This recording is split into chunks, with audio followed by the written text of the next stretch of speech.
আবার কোন নুসখায় এই সূরার নাম সূরাতু আদ-দাহার। এই সূরাটা বুখারীর বর্ণনায়, সহিহ বুখারীতে এসেছে যে বিশ্বনবী সাল্লাল্লাহু আলাইহি ওয়াসাল্লাম জুমার দিন ফজরের নামাজের যে ফরজ 2 রাকাত, এই ফরজ 2 রাকাতের দ্বিতীয় রাকাতে এই সূরাটা বিশ্বনবী পড়তেন। প্রথম রাকাতে সূরাতুস সাজদা পড়তেন, আলিফ লাম মিম তানজিলুল কিতাব লা রাইবা ফি মির রাব্বিল আলামিন।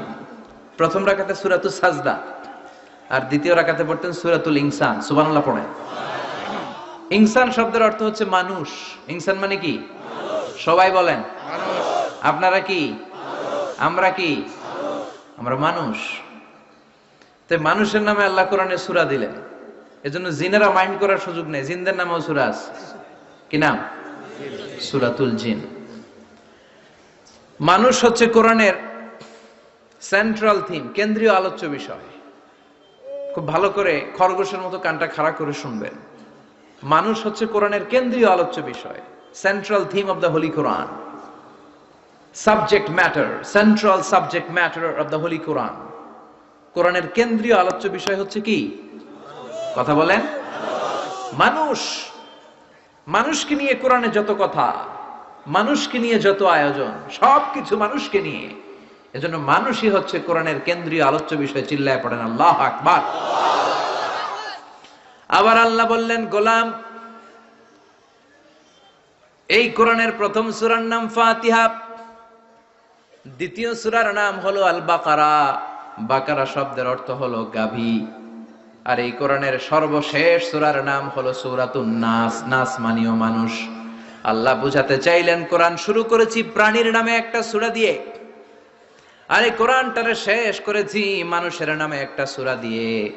তার মানে এই কোরআনটা যদি ভালোভাবে হৃদয়ঙ্গম করতে পারো, তোমাদের মধ্যে পশুত্বের যে প্রবৃত্তি আছে, পশুত্ব দূর হয়ে তুমি মানুষের মতো মানুষ হয়ে যাবা।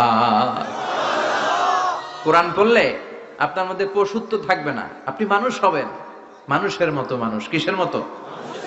এই পৃথিবীতে মানুষ হওয়া সবচেয়ে কঠিন, মানুষের বড় অভাব। অনেকে বলবেন, কি বললেন হুজুর, পৃথিবীতে প্রায় 600 কোটি মানুষ, আর আপনি কোন মানুষের অভাব? আসলে 600 কোটি যা দেখা যায় এগুলো মানুষ না, এগুলো জনসংখ্যা। এজন্য বলা হয় বাড়ছে জনসংখ্যা, কমছে মানুষ।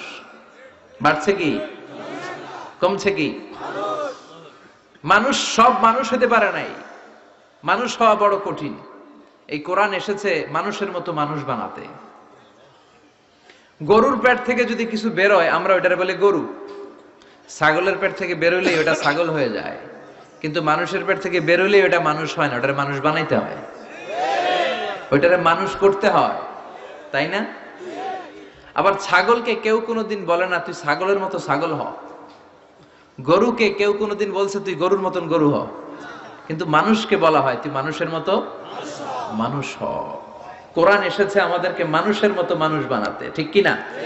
এই দুনিয়া এখন তো আর সেই দুনিয়া নাই, মানুষ নামের মানুষ আছে দুনিয়া বোঝাই, সেই মানুষের ভিড়ে আমার আসল মানুষ নাই, ঠিক কি না? আসল মানুষের বড় অভাব, আসল মানুষের বড় সংকট। এই কোরআন এসেছে আমাদেরকে আসল মানুষ বানাতে, কোরআন এসেছে আমাদেরকে মানুষের মতো মানুষ বানাতে। এজন্য যে মা বাবারা চান আপনার ছেলে টেন্ডারবাজ না হোক, চাঁদাবাজ না হোক, 31st নাইটে মেয়েদের ওন্না ধরে টান না দেখ, ফ্যান্সি ডিলের টাকার জন্য আপনারা লাথি মেরে ঘর থেকে বের না করে দেয়, ওই মা বাবারা ছেলে মেয়েদেরকে একটা কিতাব পড়ায় দিবেন। কিতাবটার নাম কি? এই কিতাবটা পড়লে আপনার ছেলেরা শিক্ষিত বানাবে কে? আমি বলি teach your children the holy Quran, holy Quran will teach your children everything. আপনি আপনার ছেলেরা শুধু কোরআন শিখান, কোরআন আপনার ছেলেরা গোটা দুনিয়াটা শিখাই দিবে। কারণ কোরআনের প্রথম বাণী হচ্ছে পড়ো, educate yourself, educate your generation. নিজে শিক্ষিত হও, সভ্য হও, সিভিলাইজড হও। শিক্ষার কথা কোরআনে আছে না নাই? কোরআনের প্রথম শব্দটা কি? ইকরা। ইকরা মানে কি? সবাই বলেন প্রথম শব্দটা কি? আল কোরআনের প্রথম বাণী পড়ো, আল হাদিসে নবীর কথা পড়ো। আল কোরআনের প্রথম বাণী পড়ো, আল হাদিসে নবীর কথা পড়ো, পড়ে পড়ে শেখো, শিখে শিখে তুমি তোমার নিজের জীবন গড়ো। সুবহানাল্লাহ পড়ে। কোরআন পড়লেই জীবন গড়া যায়, ঠিক কিনা? তাহলে এই কোরআনকে আল্লাহ তাআলা নাজিল করেছে আমাদেরকে মানুষের মতো মানুষ বানাতে। কি বানাতে? চিল্লায় বলেন, মানুষের মতো মানুষ। মানুষের মতো মানুষ বানানোর জন্য আল্লাহ তাআলা এই কোরআনকে নাজিল করেছে। মানুষকে আল্লাহ এতটা শ্রেষ্ঠত্ব দিয়েছে, মানুষ যদি শ্রেষ্ঠ হয় মানুষ ফেরেশতাকে ছাড়িয়ে যায়, আর মানুষ যদি নিকৃষ্ট হয় তাহলে সে পশুত্বকেও হার মানায়। দলিল কি? দলিল হচ্ছে মেরাজ রজনীতে সাইয়েদনা জিবরাইল সিদরাতুল মুনতাহা পর্যন্ত গেলেন, ওইখান থেকে দুইটা ঝর্ণা বা নদী নেমে গেল। বিষ্ণু বললেন, জিবরাইল এই নদী দুইটা কোন নদী? সাইয়েদনা জিবরাইল বললেন, এই দুইটা নদী সিদরাতুল মুনতাহা থেকে পৃথিবীর দিকে নেমে গিয়েছে, আর একটা হচ্ছে ইরাকের ফোরাত নদী, আর একটা হচ্ছে মিশরের নীল নদী। এরপরে সাইয়েদনা জিবরাইল বললেন, ইয়া রাসূলুল্লাহ, ইয়া হাবিবাল্লাহ, এই জায়গার নাম হলো সিদরাতুল মুনতাহা, এখানে একটা বড়ই গাছ আছে, এইটা হলো আমার লাস্ট ডেস্টিনেশন, বর্ডার এরিয়া। এই বর্ডার এরিয়ার উপরে যাওয়ার ক্ষমতা আমার নাই। 1 ইঞ্চি উপরে গেলে আমার পাখাগুলোরে জ্বালিয়ে সারখার করে দিবে কে? আল্লাহ। সৃষ্টির শুরু থেকে আজ পর্যন্ত যত নবীর কাছে আমি ওহী নিয়ে দুনিয়ার বুকে নাজিল হয়েছি গো নবী, এই সিদরাতুল মুনতাহায় কান লাগিয়ে আল্লাহর কথা শুনেছি। আজ পর্যন্ত আমিও আল্লাহরে দেখি নাই। নবী গো, আমি তো আল্লাহরে দেখি নাই, এটা আমার লাস্ট এরিয়া। আমার যে দেখেন আপনি কোরআন নাজিল করে উপরের দিকে উড়াল দিতে, আমি উড়াল দিয়ে এখানে এসে বসে থাকি। সুবহানাল্লাহ পড়া। এর উপরে আমি যেতে পারবো না, পাখাগুলো জ্বলে যাবে, যাওয়ার পারমিশন নাই। তবে আপনারে পারমিশন দিছে কে? আল্লাহ। আমি এইখানে দাঁড়িয়ে রইলাম, আপনার মিটিং আল্লাহর সাথে শেষ করে আপনি নেমে আসেন গো নবী। নবী যান, আপনার মিটিং এর জন্য, আপনাকে সারপ্রাইজ দেওয়ার জন্য আপনার অপেক্ষায় আল্লাহ অপেক্ষমান। সুবহানাল্লাহ। তার মানে ফেরেশতা যেখানে শেষ, বিশ্বনবীর খেলা এখানে শুরু, ঠিক কি না? জিবরাইল ওখানে থেমে গিয়েছে, আর যেতে পারে না। জিবরাইল যেখানে শেষ, বিশ্বনবীর যাওয়া শুরু।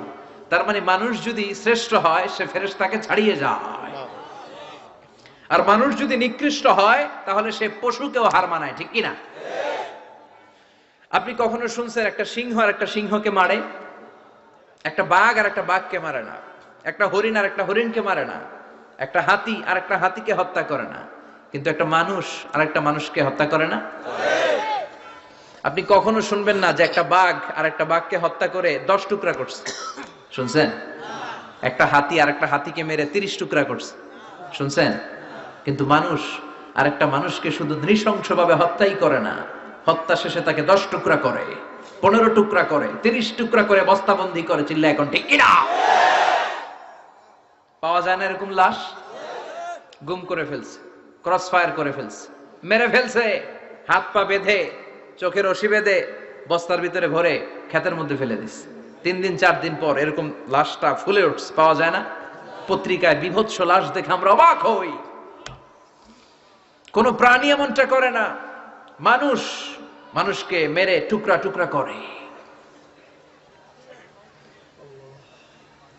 একটা ছাগল বনের সব ছাগলগুলোরে মেরে ফেলতে চায় না, একটা হাতি ওই জঙ্গল থেকে সব হাতিগুলোকে শেষ করে দিতে চায় না, কিন্তু মানুষ আগুন জ্বালিয়ে জনপদের পর জনপদ ছারখার করে দেয়, গুলি মেরে এলাকার পর এলাকা ঝাঁঝরা করে দেয়। দ্বিতীয় বিশ্বযুদ্ধের সময় আমেরিকা জাপানের 2টা সিটিতে 2টা বোমা মেরেছে, হিরোশিমা নাগাসাকি। হিরোশিমাতে মেরেছে লিটল বয়, নাগাসাকি শহরে ফেলেছে ফ্যাট ম্যান। যে পাইলট গুলো বোমা মারতেছে নিচে, ওই পাইলট গুলো মানুষ না? মানুষ। আর যাদেরকে মারার জন্য মারতেছে তারাও কি মানুষ? মানুষ এতটাই নিকৃষ্ট হতে পারে, সে তার জনপদের সবাইকে ছারখার করে দেয়, তার গোষ্ঠীর সবাইকে মেরে ফেলতে কুণ্ঠাবোধ করে না। চিল্লা এখন ঠিক কিনা? এজন্য আল্লাহ ডেকে বললেন, লাহুম কুলুবুল লা ইয়াফকাহুনা বিহা ওয়া লাহুম আ'য়ুনুল লা ইউবসিরুনা বিহা ওয়া লাহুম আযানুল লা ইয়াসমাউনা বিহা উলাইকা কাল আনআমি বাল হুম আদাল উলাইকা হুমুল গাফিলুন। আল্লাহ বললেন ওদের চোখ আছে, ওরা চোখ দিয়ে দেখে না। হৃদয় আছে, হৃদয় দিয়ে তার ভাইয়ের জন্য তার মায়া লাগে না। কান দিয়ে আকুতি চিৎকার এই কথাগুলো শুনতে পায় না। উলাইকা কাল আনআম, দেখতে এদের হাত আছে, পা আছে, চোখ আছে, দেখতে মানুষের মতো, আসলে এগুলো মানুষ না, এগুলো পশু। বালহুম আদাল, পশুর চেয়েও খারাপ, ঠিক কি না? এগুলো শুধু পশুই না, এগুলো পশুর চেয়েও খারাপ। তো এই কোরআন যদি আপনি পড়েন, আপনার এই পশুত্বের মনোভাবটা দূর হয়ে যাবে, আপনি মানুষের মতো মানুষ হতে পারবেন, ঠিক কি না? এজন্য আল্লাহ মানুষের নামে একটা সূরা দিলেন, সূরার নাম আল ইনসান। সূরার নাম সবাই বলেন আরো জোরে। ইনসান মানে কি? আরো জোরে কোন? আমরা সবাই কি? মানুষ। মানুষ নিয়ে মানুষের মধ্যেও কৌতূহলের শেষ নাই। বিজ্ঞানীদের মতে মানুষ হচ্ছে হোমো স্যাপিয়েন্স গ্রুপের একটা প্রজাতি, যার বিবেক আছে, বাক শক্তি আছে, বুদ্ধি আছে, চেতনা আছে, উপলব্ধি করার মতো ক্ষমতা আছে। চিল্লা এখন ঠিক কিনা? মানুষের আসল রূপটা কি, মানুষ আসলে কেমন, এ নিয়ে মানুষেরই গবেষণার শেষ নাই। আপনারা একজন জার্মানি দার্শনিক আছে কার্ল মার্কস, নাম শুনে থাকবেন, শুনছেন না? উনি অনেক গবেষণা করে পাইলেন মানুষ হচ্ছে পেট সর্বস্ব জীব, মানে মানুষের পেট ঠান্ডা তো দুনিয়া ঠান্ডা। উনি গবেষণা করে পাইছে মানুষের পেট ঠিক তো সব ঠিক। উনার পরে আরেক দার্শনিক আসলো, ওনার নাম হচ্ছে ভ্লাদিমির লেনিন। ওনার বাড়ি হচ্ছে রাশিয়া, উনি রাশিয়ান স্কলার, ফিলোসোফার। উনি এসে বললেন না, মানুষের পেট সমস্যা বড় সমস্যা নয়, মানুষের আসল সমস্যা হচ্ছে যৌন সমস্যা, সেক্স সমস্যা। মানুষের সেক্স ঠান্ডা তো সব ঠান্ডা। চার্লস ডারউইন, ইংল্যান্ডের আরেক দার্শনিক, উনি এসে বললেন তারা দুজন যা বলছে সব ভুল বলছে। মানুষের পেটের সমস্যা আসল সমস্যা না, মানুষের সেক্স সমস্যাও আসল সমস্যা না। আসলে মানুষ মানুষই না, মানুষ হলো বান্দর। মানুষ কি? বানর থেকে সময়ের বিবর্তনে, কালের বিবর্তনে বানরগুলো মানুষ হয়ে গিয়েছে। মাথার তার যদি একটু ঢিলা হয়, যা হয় আর কি। তাহলে একদল বলে মানুষের পেটের সমস্যা বড় সমস্যা, আরেক বুদ্ধিজীবীরা বলে মানুষের খাদ্যের সমস্যা বড় সমস্যা, কেউ বলে যৌন সমস্যা বড় সমস্যা, আরেক আবাল বলে মানুষ মানুষ না, মানুষ হলো বান্দর। আল্লাহ বলে একটাও ঠিক কইতে পারে নাই, ঠিক কি না? আল্লাহ বলে মানুষ তাদের পেটের সমস্যা বড় সমস্যা নয়, মানুষের যৌন সমস্যা বড় সমস্যা নয়, কশিন কালেও মানুষ বানর নয়। মানুষকে আমি আল্লাহ নিজ তত্ত্বাবধানে তৈরি করেছি। মানুষ হলো আশরাফুল মাখলুকাত। মানুষ কি? আশরাফুল মাখলুকাত, গোটা সৃষ্টিকুলের মধ্যে সেরা। এজন্য নূরের ফেরেশতাও মানুষকে সেজদা দিতে বাধ্য হয়েছে। চিল্লা এখন ঠিক কিনা? তুমি মাটির আদমকে প্রথম সৃষ্টি করিয়া ঘোষণা করিয়া দিলে শ্রেষ্ঠ বলিয়া, তাই তো নূরের ফেরেশতা করে আদমকে সেজদা, ঠিক কি না? তাই তো নূরের ফেরেশতা করে আদমকে সেজদা, সবার চেয়ে সম্মান দিলে মাটির আদমকে। পড়েন আল্লাহু আল্লাহু তুমি জাল্লে জালালুহু, শেষ করা তো যায় না গে তোমার গুণগান। আল্লাহু আল্লাহু সুবহানাল্লাহ পড়েন। আল্লাহ বলেন পেটের সমস্যা সমস্যা, কিন্তু আসল সমস্যা না। মানুষের যৌন সমস্যা বড় সমস্যা, কিন্তু আসল সমস্যা না। মানুষ বানর নামের প্রজাতির ভেতর দিয়ে মানুষ হয় নাই, মানুষকে আমি নিজে তৈরি করেছি। মানুষকে আমি আশরাফুল মাখলুকাত বানিয়েছি। সুবহানাল্লাহ। বুখারীর বর্ণনা, লাম্মা খালাকাল্লাহু আদামা ওয়া কানা তুলুহু 60 যিরাআন। আল্লাহ যখন সাইয়েদনা আদমকে তৈরি করলেন 60 হাত লম্বা করে তৈরি করলেন। কয় হাত? আপনি কয় হাত? আমি কয় হাত? আমরা কয় হাত? কিন্তু আদম ছিল কয় হাত? সুবহানাল্লাহ কইবেন না? আপনারাও যখন জান্নাতে প্রবেশ করবেন, বুখারীর ওই বর্ণনাতে এসেছে মানুষরা যখন জান্নাতে প্রবেশ করবে প্রতিটা মানুষ 60 হাত লম্বা হয়ে প্রবেশ করবে। এই দুনিয়াতে দাড়ি রাখার জন্য বিশ্বনবী আদেশ করেছেন, কিন্তু জান্নাতে যারা যাবে এদের দাড়িও থাকবে না, মোছও থাকবে না, গায়ের মধ্যে পশমও থাকবে না। সুবহানাল্লাহ বাড়ি দিয়ে গিয়া চিৎকার করে পড়েন আল্লাহু আকবার। তার মানে মানুষ হলো আশরাফুল মাখলুকাত, গোটা বিশ্বের মধ্যে সেরা। আল্লাহ বললেন আদমকে আমি নিজ হাতে তৈরি করেছি। লাম্মা খালাকাল্লাহু আদম ওয়া কানা তুলুহু 60 যিরাআন, 60 হাত লম্বা করে আদমকে বানিয়েছি। আদমকে সব সৃষ্টির মধ্যে শ্রেষ্ঠত্বের মানদণ্ডে উন্নীত করে আদমকে আমি আশরাফুল মাখলুকাত বানিয়েছি। সুবহানাল্লাহ। আমরা আশরাফুল মাখলুকাত, ভালো লাগে না শুনতে? আমরা হচ্ছি খলিফাতুল্লাহি ফিল আরদ, ইন্নী জাইলুন ফিল আরদি খলিফা। আল্লাহ বলেন আমি দুনিয়াতে আমার আদেশ বাস্তবায়নের জন্য লিইজরাই আহকামিল্লাহি ওয়া তানফীযি আওয়ামিরিল্লাহ, আল্লাহর আদেশ আল্লাহর নিষেধ জমিনের বুকে পালন করার জন্য মানুষকে আমি খলিফা বানিয়েছি। কার কথা? আল্লাহ। চুরি করলে হাত কেটে দাও, কার আইন? আল্লাহ। নাকি মাননীয় প্রধানমন্ত্রী শেখ হাসিনার আইন? এই দেশের বানানো আইন। চুরি করলে হাত কাটো, কথাটা কার? আল্লাহ। السارق والسارقة فاقطعوا أيديهما جزاء بما كسبا نكالا من الله والله عزيز حكيم. If anyone steal something very precious from the society, the government should cut down his right hand. দামি কিছু চুরি করলে এটা সাক্ষীর দ্বারা সাব্যস্ত হলে গভর্নমেন্টের উচিত তার ডান হাতটা এক কোপ মেরে কেটে দেয়া। কার কথা? আল্লাহ। বনু মখজুমিয়া গোত্রের এক মেয়ে মদিনাতে চুরিতে ধরা পড়ল। অনেক বড় ফ্যামিলির, ডিগনিফাইড শিল্পপতির মেয়ে। সাহাবারা বলল এই মেয়ের হাত যদি বিশ্বনবী মদিনায় কেটে দেয়, মদিনাতে তো মারামারি লেগে যাবে। কে বলবে বিশ্বনবীর কাছে যে সুপারিশ করার ক্ষমতা কারো নাই? বিশ্বনবীর পালক পুত্র উসামা বিন যায়েদ, যায়েদ ইবনে হারেসা, তার ছেলে উসামা পালক পুত্রের ছেলে, তাকে বিশ্বনবী বড্ড ভালোবাসতো। তার উপাধি হলো হুব্বু রাসূলিল্লাহ, বিশ্বনবীর ভালোবাসা। সবাই বলল উসামা আমরা যে বলতে পারবো না, তুই যে নবীরে সুপারিশ কর। ও নবী, যদিও চুরি করেছে মেয়েটা, সাব্যস্ত হয়েছে, কিন্তু আপনি মাফ করে দেন, হাত কেটে দিয়েন না। উসামা যে বলে নবী হাত কেটে দিয়েন না। বিশ্বনবীর চেহারাটা আগুনের গোলার মতো লাল হয়ে গেল। বিশ্বনবী বললেন উসামা এটা আল্লাহর আইন, সুপারিশ করার সাহস তোর বুকের ভিতরে দিল কে? কে দিয়েছে স্পর্ধা? লাউ আন্না ফাতিমা বিনতে মুহাম্মদ সারাকাত লাকাতা মুহাম্মাদুন ইয়াদাহা। এই মেয়ে তো দূরের কথা, আমার কলিজার টুকরা, নয়নের পুটুলি, জান্নাতি নারীদের সর্দারিনী আমার মেয়ে ফাতেমাও যদি চুরিতে ধরা পড়ে, আমি তলোয়ারটা বের করে ফাতেমার হাত কেটে দিতে 1 সেকেন্ডও দেরি করব না। কারণ আইনটা কার? আল্লাহ। চিল্লায় বলেন কার? আল্লাহ। এজন্য বাংলাদেশে চুরি চামারি আছে না নাই? হাজার হাজার কোটি টাকা উধাও হয়ে যায়, আছে না নাই? আমাদের মাননীয় প্রধানমন্ত্রী যদি এই নিয়ম করে দেয়, যারাই চুরি করবে হাত কেটে দেয়া হবে। বাইতুল মুকাররমের স্কয়ারের সামনে হাত কেটে দেয়া হবে। আর প্রতিটা চ্যানেল লাইভ ব্রডকাস্ট করবে, এটা সরাসরি সম্প্রচার, আমরা সবাই দেখবো কেমনে চোরদের হাত কাটে। এই নিয়ম যদি আমাদের মাননীয় প্রধানমন্ত্রী করে দেয়, দেশে আর চোর খুঁজে পাওয়া যাবে? কথা কন। তবে এই চোর লাউ চোর, ডাইল চোর, মুরগি চোর না, যারা হাজার কোটি টাকা মেরে দেয়। এক সিগনেচারে দেশের 10,000 কোটি টাকা নাই, চিল্লায় বলো ঠিক কিনা? এই চোরদের বিচার যদি করা যেত, তাহলে এই দেশে আর দুর্নীতি থাকতো না। দুর্নীতি দমন কমিশনের দরকার হতো না। মন্ত্রীদের রাতের ঘুম হারাম হতো না। এটা মদিনার সমাজ হয়ে যেত, শান্তির বাংলাদেশ হয়ে যেত, ঠিক কিনা? এজন্য আল্লাহ বললেন গোলাম,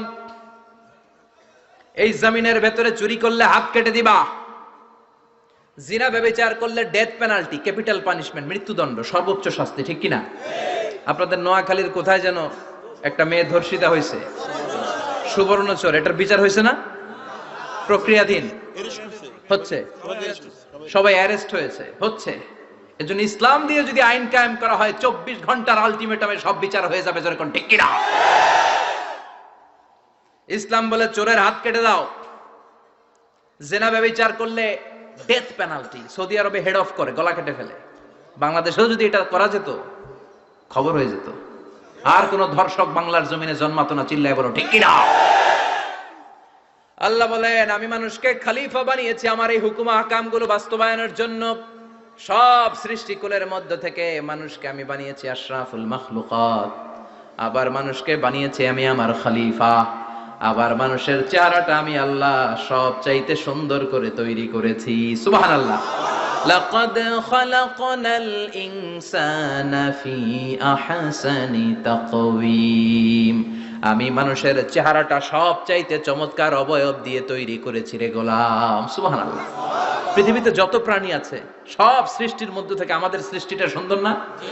আপনি হিউম্যান অ্যানাটমি নিয়ে যদি গবেষণা করেন, কেমনি আল্লাহ আমাদের এখানে হার্ট দিলেন, লাঞ্চ দিলেন, হ্যাঁ, তারপরে 206টা হাড্ডি দিলেন, হাড্ডিগুলো আবার ব্যান্ড করা যায়, দেখছেন?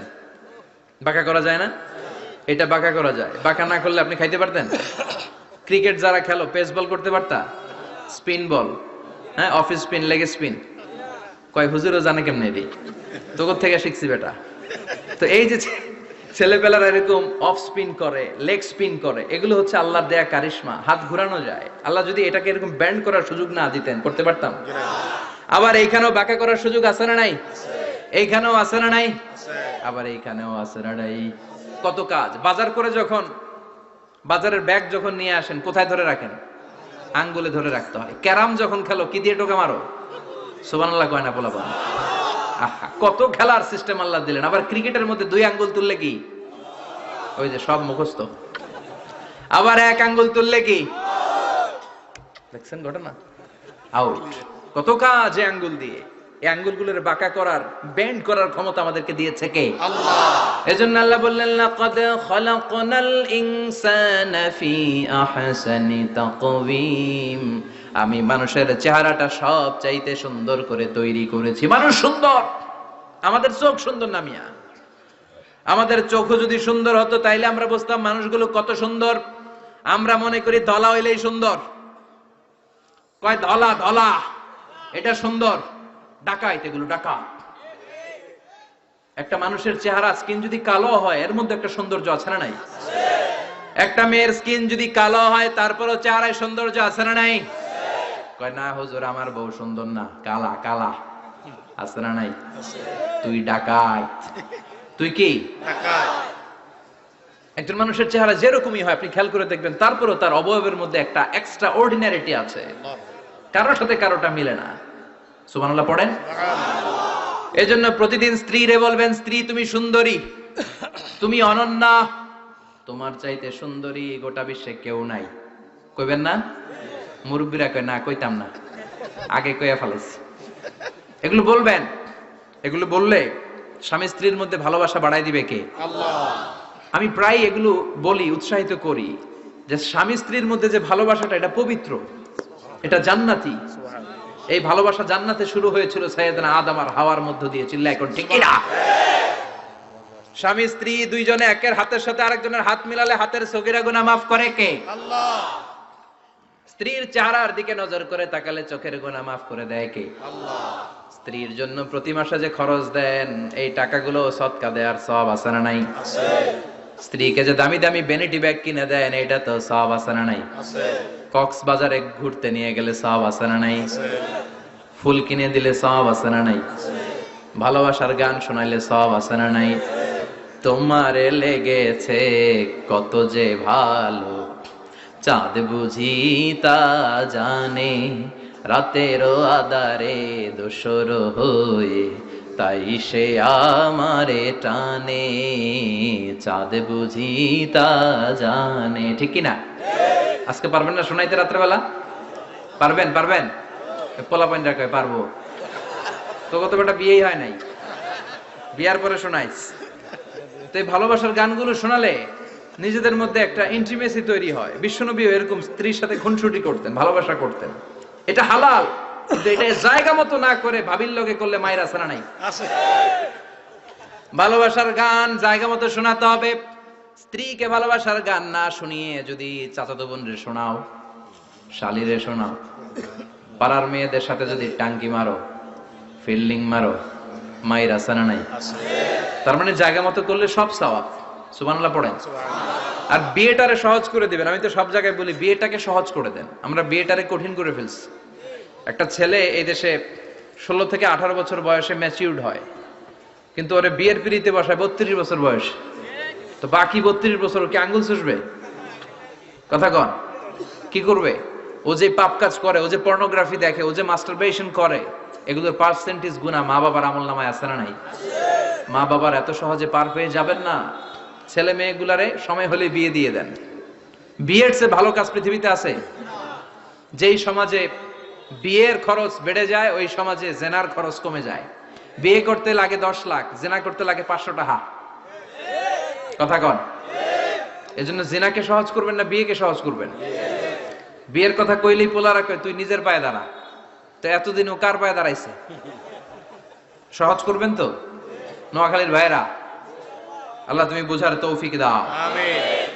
এরপর আল্লাহ বললেন আমি মানুষকে শুধু আশরাফুল মাখলুকাতি বানাই নাই, আমার খলিফাই বানাই নাই, মানুষের চেহারাটা শুধু আমি সুন্দর করে দেই নাই, গোটা বিশ্বের মধ্যে মানুষকে আমি সবচাইতে শক্তিশালী করেছি। সবচেয়ে শক্তিশালী কে?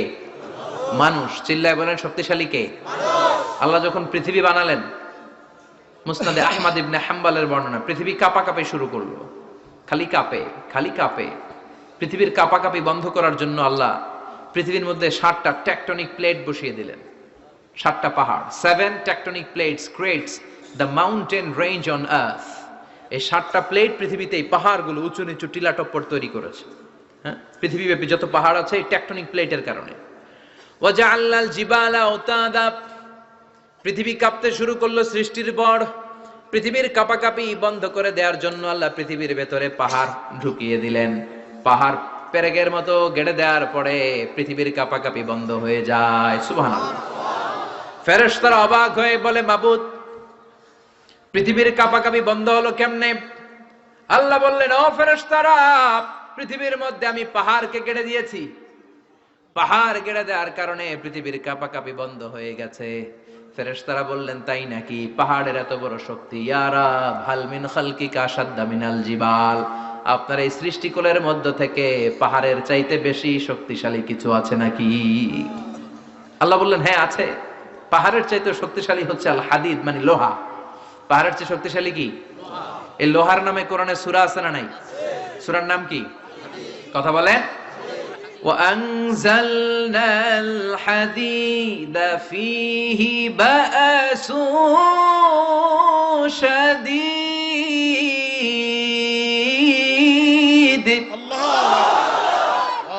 আমি আকাশ থেকে জমিনের মধ্যে হাদিদ মানে লোহা পাঠিয়েছি। লোহার মধ্যে আছে প্রচন্ড শক্তি। ওয়া মানাফিউ লিন-নাস, লোহার মধ্যে আছে মানুষের জন্য উপকার। পৃথিবীতে এমন কোন জিনিস নাই যে এই জায়গায় লোহা নাই, ঠিক কি না? বিমান বানাতে লোহার দরকার আছে না নাই? ঘড়ি বানাতে দরকার আছে না নাই? আংটি বানাতে দরকার আছে না নাই? গাড়ি বানাতে, বাড়ি বানাতে, সব বানাতে কি লাগে? লোহা। আল্লাহ বললেন লোহা সবচেয়ে শক্তিশালী। এটা পাহাড়ের চেয়ে শক্তিশালী, কারণ লোহা পাহাড়ের মধ্যেও ঢুকায় দেওয়া যায়, ঠিক কি না? ফেরেশতারা বললেন আল্লাহ হাল মিন খালকিকা আশাদ মিনাল হাদিদ, আপনার এই সৃষ্টিকুলের মধ্যে থেকে লোহার চাইতেও কি শক্তিশালী কিছু আছে? আল্লাহ বললেন নাআম আছে। লোহার চাইতে শক্তিশালী হলো আন্নার, মানে আগুন। আগুনের স্পর্শ পেলে লোহা গলে যায়, ঠিক কি না? আগুন জ্বালিয়ে দিলে লোহা অস্তিত্ব হারিয়ে ফেলে, লোহা গলে যায়। ফেরেশতারা বলল আল্লাহ হাল মিন খালকিকা আশাদ্দা মিনান নার, আপনার সৃষ্টির মধ্য থেকে আগুনের চাইতেও শক্তিশালী কিছু আছে নাকি? আল্লাহ কয় আছে। সেটা কি? কথা কন।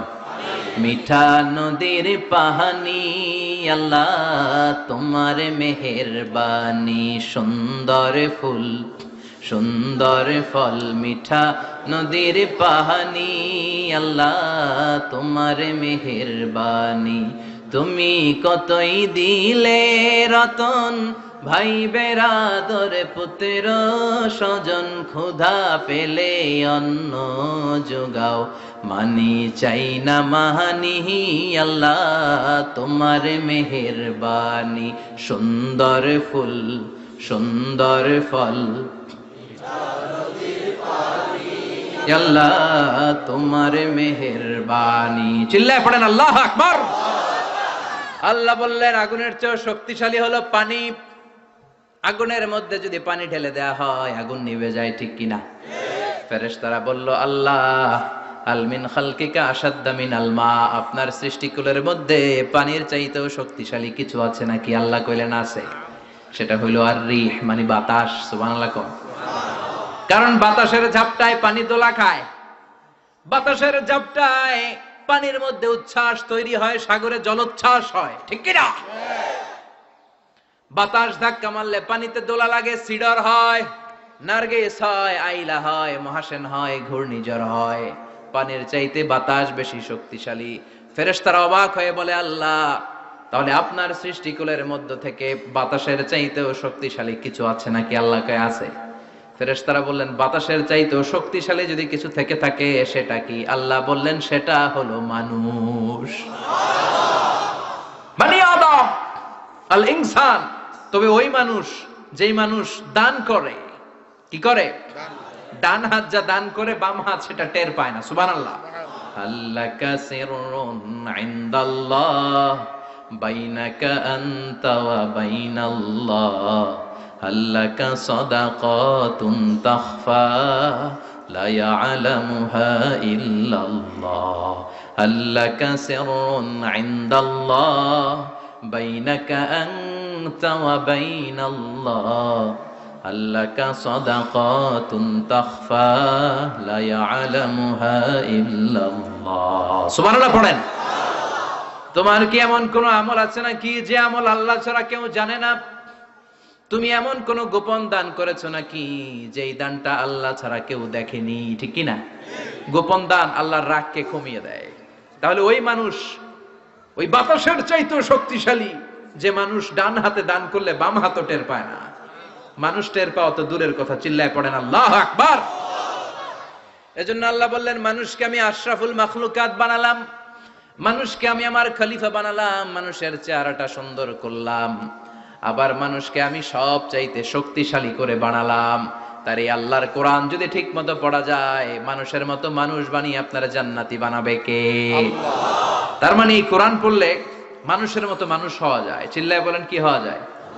সবাই বলেন, মানুষের মতো মানুষ হতে চান তো সবাই? সবাই চাই। আসুন দেখি মানুষের নামে সূরায় আল্লাহ কি বললেন, পড়েন।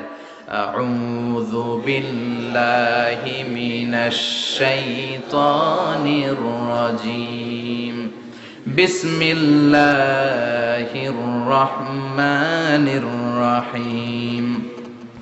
হাল আতা আলাল الإنسان حين من الدهر لم يكن شيئا مذكورا। আল্লাহ বললেন, মানুষের জীবনের একটা সময় ছিল যেই সময়টা উল্লেখ করার মতো মানুষ কিছুই ছিল না। সুবহানাল্লাহ। প্রত্যেক মানুষের জীবনে এমন একটা সময় ছিল যেই সময়টাতে উল্লেখ করার মতো সে আসলে কিছুই ছিল না, তার অস্তিত্বই ছিল না, সে জিরো ছিল, তাকে জিরো থেকে হিরো বানিয়েছে কে? আল্লাহ। হাল আতা আলাল ইনসান, এই হাল হচ্ছে ইস্তেফাম তাকরিরি, বিমানা কাদ আতা আলাল ইনসান। অবশ্যই অবশ্যই মানুষের জীবনে এমন একটা সময় এসেছে, লাম ইয়াকুন শাইআম মাযকুরা, উল্লেখ করার মতো সে কিছুই ছিল না। কার কথা? আল্লাহ। মুফাসসিরিন ইকরাম ইনসান দ্বারা এখানে দুইটা জিনিস বুঝিয়েছেন, এক হলো সাইয়েদনা আদম, আর এক হলো আমরা সবাই। এই পৃথিবীতে মানুষ বানানোর তিন ক্যাটাগরি। ক্যাটাগরি নাম্বার 1, মাও নাই বাবাও নাই। এই সিস্টেম আল্লাহ কার বানাইছে? কথা বলেন। আবার শুধুমাত্র মা আছে বাবা নাই, এই সিস্টেমে কাকে বানালেন? আবার বাবাও আছে মাও আছে, এই সিস্টেমে কারে বানালেন? আমাদেরকে বানালেন। আবার সাইয়েদনা আদমকে আল্লাহ যখন বানালেন, তিনি বানালেন মিন তিনিন লাযিব, এঁটেল মাটি থেকে বানালেন। এঁটেল মাটি দিয়ে কাঠামো বানানো যায় না, স্ট্রাকচার করা যায় না। এঁটেল মাটি জমিন থেকে নিয়ে আল্লাহ রেখে দিলেন 40 বছর। চিল্লায় বলেন, কয় বছর? 40। আর আকাশকে বললেন, ইয়া সামাউ আমতিরি আলাইহি 40 সানা, ও আকাশ, এই মাটির উপরে 40 বছর তুমি বৃষ্টি দাও। 40 বছর এঁটেল মাটির উপরে বৃষ্টি জমতে জমতে জমতে জমতে এটা হয়ে গেল হামাইম মাসনুন, কাদামাটি। সুবহানাল্লাহ পড়ে। কাদামাটি থেকে গেল 40 বছর। কাদামাটি থেকে আল্লাহ সাইয়েদনা আদম আলাইহিস সালামের ডাইস বানালেন। তারপরে আল্লাহ সূর্যরে বললেন, ইয়া শামসু হাররিকি আলাইহি 40 ইয়াউমা, ও সূর্য, এবার আদমের কায়ার উপরে, মূর্তির উপরে তুমি 40 বছর সূর্যের আলো দাও। 40 বছর সূর্যের প্রখর ও তীব্র তীর্যক তাপে এবং কিরণে আদম হয়ে গেছে এখন সলসলিন কাল ফাখার, টোকা মারলে ঠন ঠন করে। সুবহানাল্লাহ পড়ে। এখনো রুহের ফুৎকার দেয় নাই, এখনো, কিন্তু কেটে গেছে 120 বছর। 340 কত? 120 বছর চলে গেল। এই বিশাল লম্বা সময়ে আল্লাহ বললেন, লাম ইয়াকুন শাইআম মাযকুরা, উল্লেখ করার মতো আদম কিছুই ছিল না। রুহের ফুৎকার যেহেতু দেয় নাই, 140 বছর এটা এঁটেল মাটি, পরে ছিল কাদা মাটি, এরপরে হয়েছে মূর্তি, ঠনঠনে মূর্তি। উল্লেখ করার মতো আদমের জীবনে 124 বছরে কিছুই ছিল না। চিল্লায় বলেন ঠিক কিনা? আবার আমরাও যারা সলিমদ্দি কলিমদ্দি, আমরাও আমাদের মায়ের পেটের ভেতরে প্রথমে ছিলাম 40 দিন। বুখারীর বর্ণনা, ইন্না হাদাকুম ইউজমাউ খালকুহু ফি বাতনি উম্মিহি 40 ইয়াওমান সুম্মা ইয়াকুনু নুতফাতান মিসলা যালিক সুম্মা ইয়াকুনু আলাকাতান মিসলা যালিক ফায়াতি ইলাইহিল মালাকু ফায়ানফাখু ফীহির রূহ। আমরা যারা সলিমদ্দি কলিমদ্দি, আমরা আমাদের মায়ের পেটের ভেতরে 40 দিন ছিলাম নুতফা, এক ফোঁটা বীর্য। তারপরে 40 দিন ছিলাম আলাকা, রক্তপিণ্ড। তারপরে 40 দিন ছিলাম মুদগা, গোশতপিণ্ড। 3 40 120 দিন। কয় দিন? এই 120 দিনের লম্বা সময়ে লাম ইয়াকুন শাইআম মাযকুরা, উল্লেখ করার মতো আমরা আসলে কিছুই ছিলাম না, কারণ মানুষই তো হয় নাই, ডিফর্ম বেবি, এখনো দেহের আগাগোড়া কিছু হয় নাই। 120 দিন পর ফেরেশতা এসে আমার দেহের মধ্যে ফুৎকার দিয়ে যায়, তখন আমার হার্ট পার্টিশন চালু হয়ে যায়, আমার হার্টবিট চালু হয়, সিস্টোলিক ডায়াস্টোলিক, এই যে ধপ ধপ ধপ, এই প্রেসারটা ছাড়া মানুষ বাঁচে? ফুসফুসের কাজ কি? খালি ধপ ধপ করে, দম টানে আর দম নেয়, দম ফুরাইলে ঠুস। আয় রে মানুষ রঙিন ফানুস, দম ফুরাইলে তবু তো ভাই কারোরই নাই একটুখানি। আয় রে মানুষ রঙিন ফানুস, রঙিন ফানুস, আয় রে মানুষ। সুবহানাল্লাহ। আমরা ছিলাম নুতফা, আলাকা, মুদগা, sperm drop, then blood clot, and finally the little flash.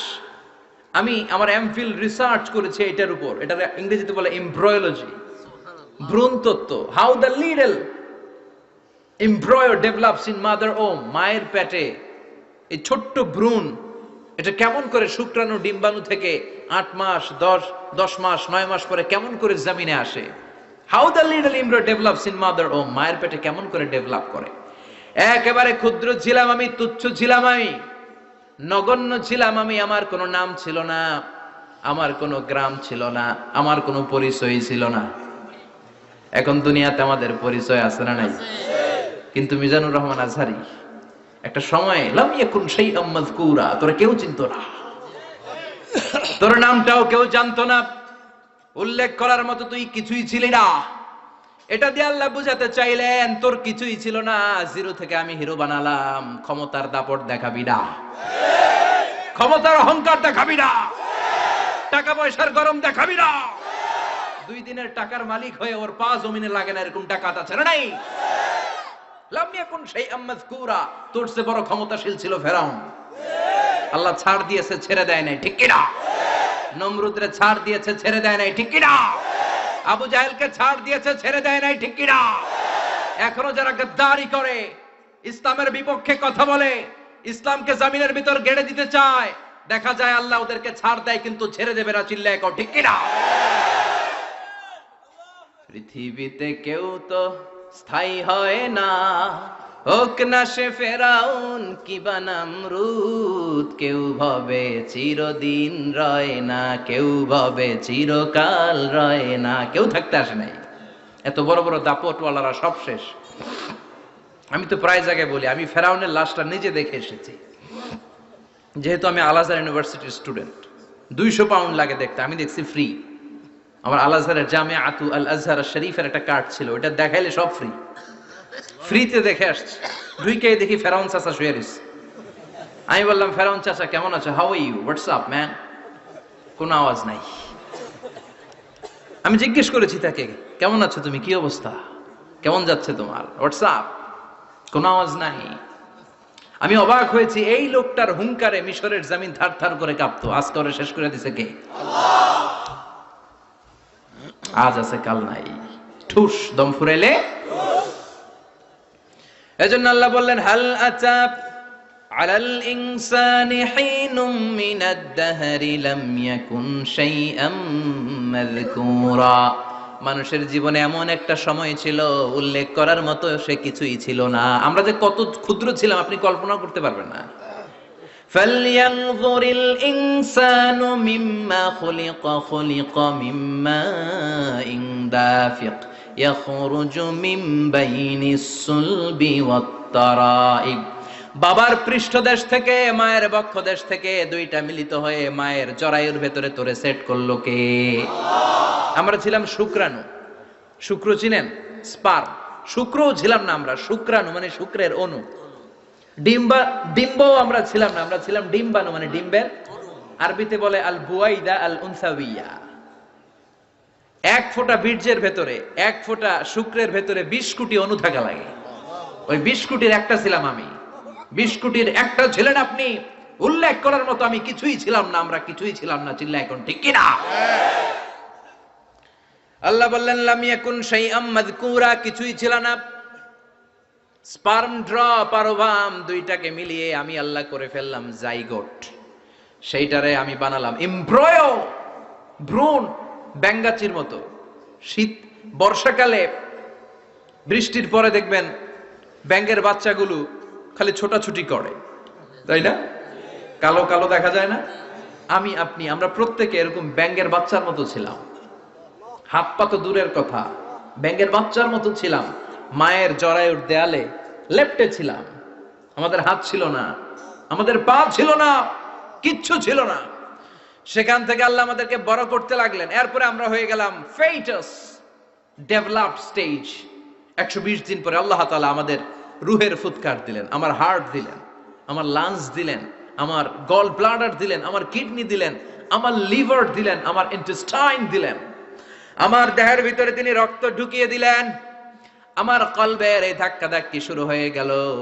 আল্লাহ বললেন এই কলবটা সব চাইতে দামি অঙ্গ, কলবের মধ্যে জিকির পড়তে হবে কার? লা ইলাহা ইল্লাল্লাহ, লা ইলাহা ইল্লাল্লাহু মুহাম্মাদুর রাসূলুল্লাহ সাল্লাল্লাহু। কলবের ভেতরে ভরতে হবে আল্লাহর জিকির। অনেকেই কলবের ভেতরে ভরে আয়না, আছে না নাই? আয়না বসাইয়া দে মোর দয়াল বাবা কেল্লা কাবা, আহেনার কারিগর আয়না বসাইয়া দে মোর। তোর বাবার কলবেই তো আয়না নাই, তোরই কি আয়না দিবে বেটা? বিশ্বনবী কখনো বলেছেন কলবে আয়না বসাতে? বিশ্বনবীর সাহাবারা? কলবে বসাতে হবে আল্লাহর জিকির। আলা বিযিকরিল্লাহি তাতমাইন্নুল। দুনিয়ার কোনো কিছু কলবকে ঠান্ডা করতে পারে না একমাত্র আল্লাহর জিকির ছাড়া। চিল্লা এখন ঠিক কিনা? এজন্য আল্লাহ বললেন হাল আতা আলাল ইনসানি হিনুম মিনাদ দাহরি লাম ইয়াকুন শাইআম মাযকুরা। প্রতিটা মানুষের জীবনে এমন একটা সময় ছিল উল্লেখ করার মতো কিছুই ছিলাম না। এই আয়াতটা যখন ইসলামের প্রথম খলিফা বিশ্বনবীর ডান হাত সাইয়েদনা আবু বকর পড়তেন, তিনি শুধু কান্না করতেন, চোখের পানি ফেলতেন আর বলতেন লাইতাহা তাম্মাত, হায় হায় আমার পুরো জীবন যদি এভাবেই কেটে যেত। লাম ইয়াকুন শাইআম মাযকুরা, মায়ের পেটের ভিতরে যখন ছিলাম কিছুই যখন ছিলাম না, এরকমই যদি থাকতাম কতই না ভালো হতো। লা নাবতালি ওয়ালা নালিদ, জন্মগ্রহণ করতাম না, পরীক্ষার সম্মুখীন হতাম না, জীবনটা যদি এমনিই কেটে যেত কতই না ভালো হতো। এজন্য আল্লাহ বললেন প্রতিটা মানুষের জীবনে এমন একটা সময় ছিল উল্লেখ করার মতো সে কিছু ছিল না। এরপর আল্লাহ বললেন ইন্না খলাকনাল ইনসানা মিন নুতফাতিন আমশাজিন নাবতালি ফাজআলনাহু সামিআন বাসীরা। নিশ্চয় আমি মানুষকে জমাট বাঁধা মিশ্রিত নুতফা থেকে তৈরি করেছি। বাবার শুক্রাণু মায়ের ডিম্বাণু দুইটাকে মিলিয়ে দিল কে? জরায়ের ভিতরে সেট করলো কে? আল্লাহ বললেন ফি কারারিম মাকিন, গোপনতম প্রকোষ্ঠে। যেই প্রকোষ্ঠে কোনো কবিরাজের কবিরাজি কাজে লাগে নাই, কোনো ডাক্তারের ডাক্তারি কাজে লাগে নাই, কিন্তু 9টা মাস ধরে খাবার পানি আর অক্সিজেন তোরে দিছে কে? আল্লাহ। আবার আল্লাহ বললেন ফি যুলুমাতিন সালাস, 3টা প্যাকেট পরিয়ে তোরে আমি রেখেছি। যতটুকু টেম্পারেচারে রাখলে তুই বেঁচে থাকবি ততটুকু টেম্পারেচারে তোরে রেখেছে কে?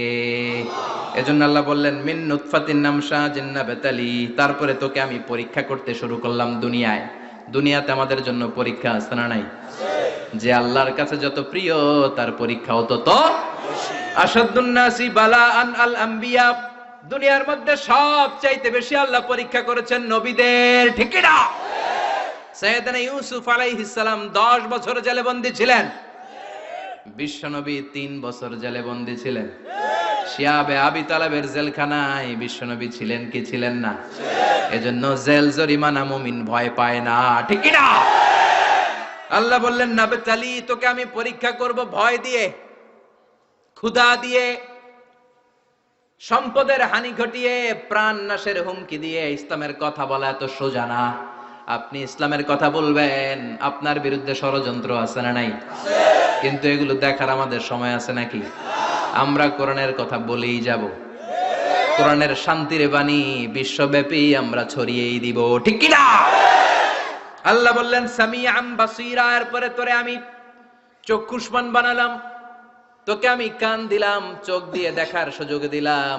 চোখ আমাদেরকে দান করেছে কে?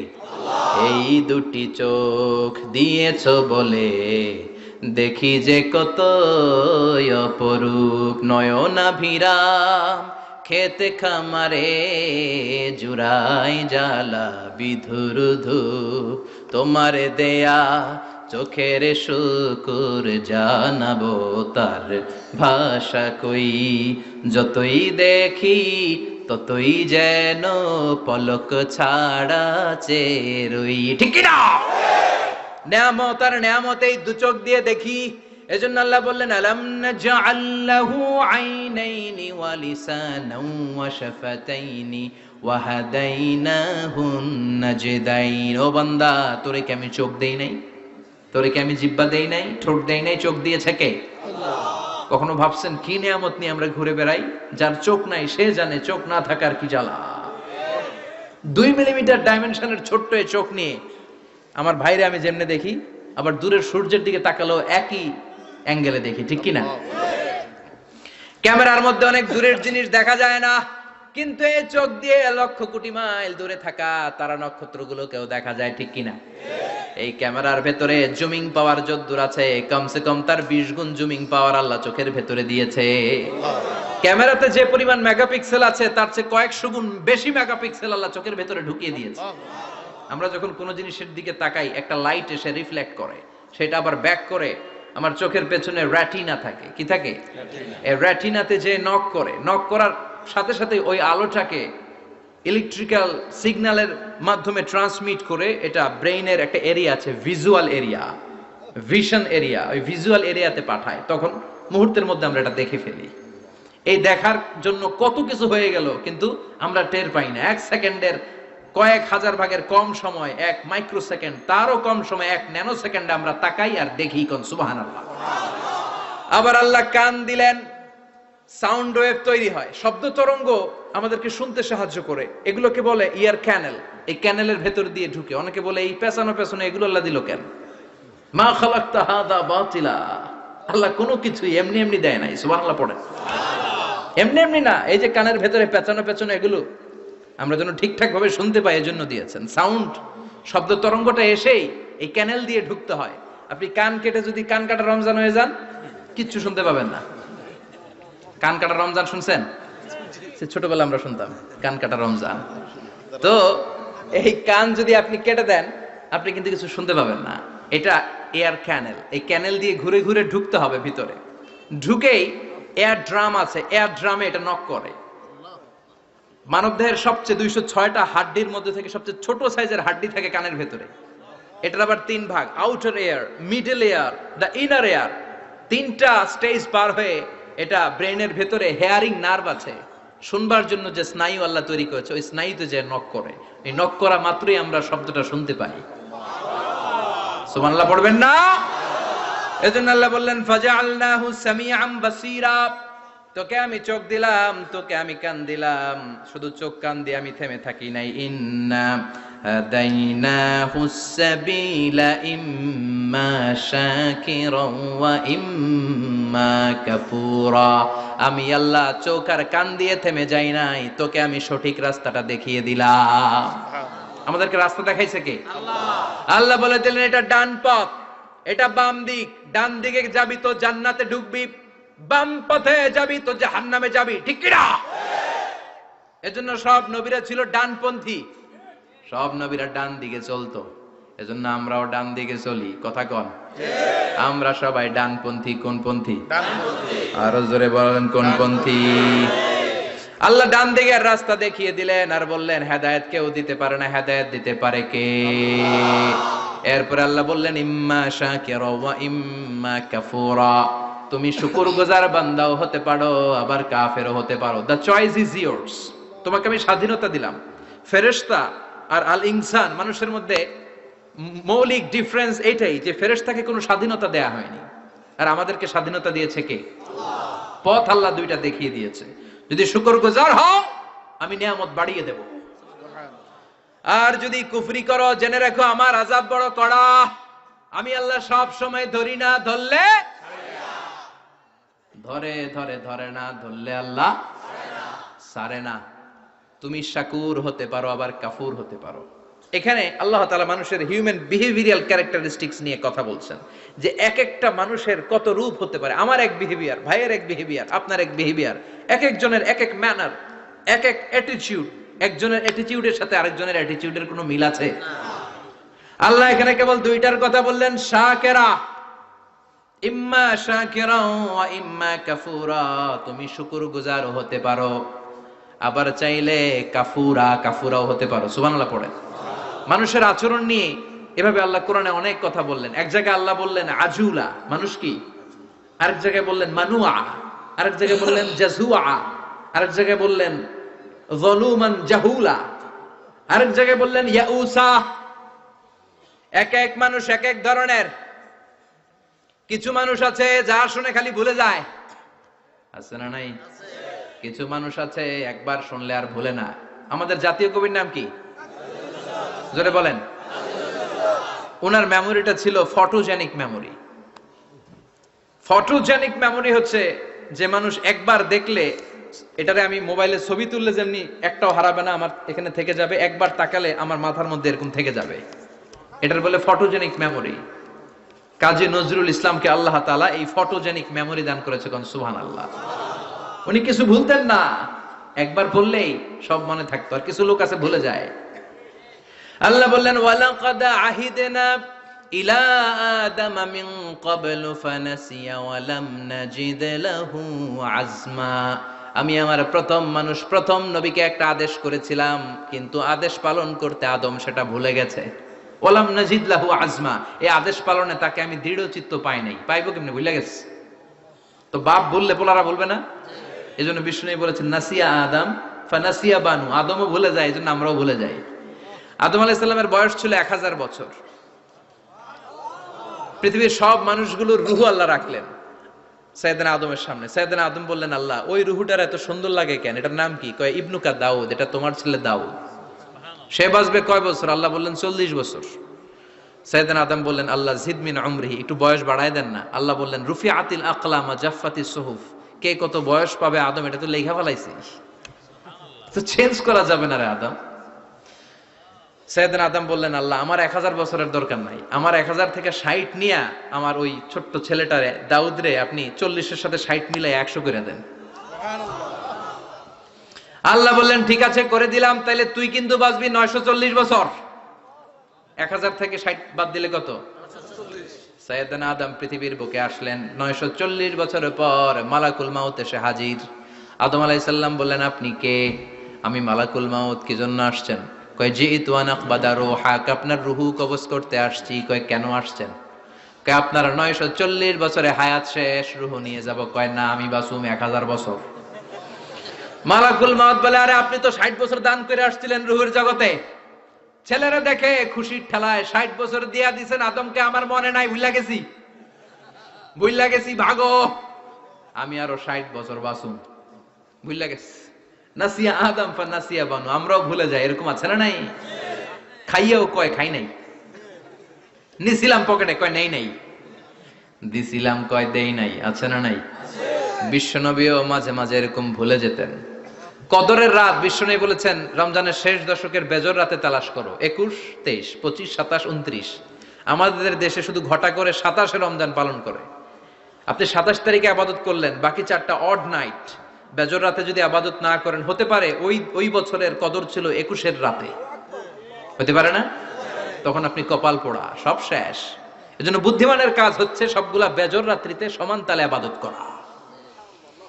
বিশ্বনবীকে আল্লাহ তাআলা কদরের রাত আসলে কোনটা জানিয়ে দিয়েছিলেন। সাহাবীদেরকে জানানোর জন্য বিশ্বনবী ঘর থেকে বের হলেন। ফাতালাহা ফুলান ওয়া ফুলান। ঘর থেকে বের হওয়ার পরে বিশ্বনবী দেখলেন দুই বেড়া ঝগড়া লাগছে। ওই দুইজনের ঝগড়ার দিকে বিশ্বনবী মনোযোগী হলেন। হঠাৎ করে কোন তারিখের কথা আল্লাহ বললেন বিশ্বনবী ভুলে গেলেন। বিশ্বনবী বলেন ফারুফিআত নাসিতু, কদরের রাত কোন রাত আল্লাহ আমার কইছিল, কিন্তু ঝগড়া দেখে আমি ভুলে গেছি। আবার বিশ্বনবী কোরআন পড়তে পড়তে আয়াত ভুলে যেতেন। আল্লাহরে বলছেন আল্লাহ আল্লাহুম্মা যাক্কিরনা মিনহুমা নুসিনা ওয়া আল্লিমনা মিনহুমা জাহিলনা। ও আল্লাহ, কোরআনের যা আমি ভুলে যাই আমারে স্মরণ করিয়ে দেন, আর যেটা আমি বুঝতে পারি না সেটাকে বোঝার মতো ক্ষমতা আমার দেন। আল্লাহ বললেন সানুকরিউকা ফালা তানসা। ও নবী, আজকে থেকে এমন ভাবে কোরআন তোমার সিনার ভেতরে ঢুকায় দেব, মরণের আগের দিন পর্যন্ত কোরআনের একটা আয়াত ভুলবা না। এজন্য কিছু মানুষ আছে ভুলে যায়, আবার কিছু মানুষ আছে ডবল স্ট্যান্ডার্ড। কি করে? Double standard. আল্লাহ এদের নাম দিয়েছে মুযাবযাবিন। নেহি এদার নেহি উদার, দারমিয়ান মে সদর বদর। এরা ডানেও যায় না বায়েও যায় না, এরকম কিছু কিসমতের লোক আছে না নাই? নৌকা চিনেন? দুই নৌকায় পাড়া দিলে যে অবস্থা, এদের অবস্থাটা ওই রকম। দুই নৌকায় পাড়া দিয়ে বেশিক্ষণ থাকা যায়? কথা বলেন, বেশিক্ষণ থাকা যায় না। হয় এই নৌকায় উঠতে হবে, না হয় ওই নৌকায় উঠতে হবে। এরা দুমুখ সাপের মতো, এদের ভিতরে এক বাইরে আরেক, এর নাম মুনাফিক। চিল্লায় বলেন ভিতরে এক বাইরে আরেক, এর নাম। এদের দৃষ্টান্ত হচ্ছে মধু হই হই বিষ হাবাইলা। বলে মধু, খাওয়ায় কি? এরা উপর দিয়া ফিটফাট, ভিতর দিয়া সদরঘাট। চিনেন সবাই? তা আমরা মুযাবযাবিন হতে চাই না, আমরা মানুষের মতো মানুষ হতে চাই। সূরাতুল ইনসানের শিক্ষা হচ্ছে লাম ইয়াকুন শাইআম মাযকুরা। একটা সময় ছিল আমাদের জীবনে উল্লেখ করার মতো আমরা কিছুই ছিলাম না। এজন্য সব সময় বিপদে আপদে ভরসা রাখতে হবে একজনের উপর। চিল্লায় বলেন তিনি কে? আল্লাহ। আর ছেলে মেয়েদেরকে এই কোরআনটা শিখায় দিতে হবে। এই কোরআন শিখায় দিলে ছেলে মেয়েরা মানুষের মতো মানুষ হবে। কি হবে? সবাই বলেন কি হবে? আল্লাহ পাক আমাদের সবাইকে কথাগুলো বুঝার ও আমল করার তৌফিক দান করুক। আমরা পড়ি আমিন। অনেকগুলো প্রশ্ন এসেছে, উত্তর করব? শুনবেন? কষ্ট হচ্ছে না? ঘুমে ধরতেছে না? ক্ষুধা লাগে নাই? শুনবেন শুনবেন? মনোযোগ আছে না গেছে? আচ্ছা, এত প্রশ্ন, এত অনেক রাত লেগে যাবে। দেখি কয়েকটার উত্তর করি। হুজুর, আমার 3টি প্রশ্ন। মৃত ব্যক্তির জন্য 4 দিন ও 40 দিন পর সমাজের সবাইকে দাওয়াত করে খাওয়ানোটা সওয়াবের কাজ কি? মৃত ব্যক্তির পাশে বসে কোরআন মাজিদ পড়া ও খতম দেওয়া কি সওয়াবের কাজ? আমরা যে কবরস্থানের পাশে গিয়ে বলি আসসালামু আলাইকুম হালাল কবর, এটা কি ঠিক কিনা? মৃত ব্যক্তির জন্য 4 দিন ও 40 দিন পর আপনারা যেটা করেন, এটা বলে 40। কি বলে? সবাই একটা রমরমা ভাব নিয়ে খাইতে যায়, মনে হয় যে বিয়ের দাওয়াত খাইতে যাইতেছে। আছে না নাই? তো যে মরছে আপনি তার জন্য কাঁদবেন, দোয়াই না করবেন, এত খুশি কেন আপনাদের? আপনি খাওয়ান, খাওয়াতে দোষ নাই। আপনি মাইয়েতের রূহের মাগফিরাতের জন্য খাওয়ালে মৃত ব্যক্তির গুনাহ আল্লাহ মাফ করবে, সেটা ঠিক আছে, কিন্তু খাওয়াবেন মিসকিনদেরকে, ইয়াতিমদেরকে, তারা বেশি হকদার। এখন দেখা যায় 40 মিসকিনদের জায়গা কম, এলাকার পয়সাওয়ালা লোকেরা এসে লাইনে বসে থাকে। আমি দেখেছি যেটা, কিন্তু দরকার ছিল, আমার আব্বা মারা গেছে, এই এতিমখানায় আমি একটা গরু দিয়ে দিলাম, ওরা সারা বছর খেতে পায় না, ওরা খাবে, খেয়ে আমার আব্বার জন্য দোয়া করবে, ঠিক কিনা? আর সবচেয়ে বেশি দোয়াটা কবুল হবে আপনার আব্বার জন্য। আপনি যাকে দোয়া করানোর জন্য আনলেন, উনি কি আপনার আব্বার জন্য কাঁদবে? আর কাঁদলেও এই কান্নাতে আন্তরিকতা কতটুকু, এটা প্রশ্নবিদ্ধ। কারণ উনি আমার বাপের লেগে কান্দে, আমারই চোখ দিয়ে পানি বেরোয় না আমার বাপের লেগে। ঘটনাটা এরকম, তাই না? আপনার বাবার জন্য আপনি কাঁদবেন, ভাড়া করে কাউরে এনে কান্না করানোর দরকার নাই।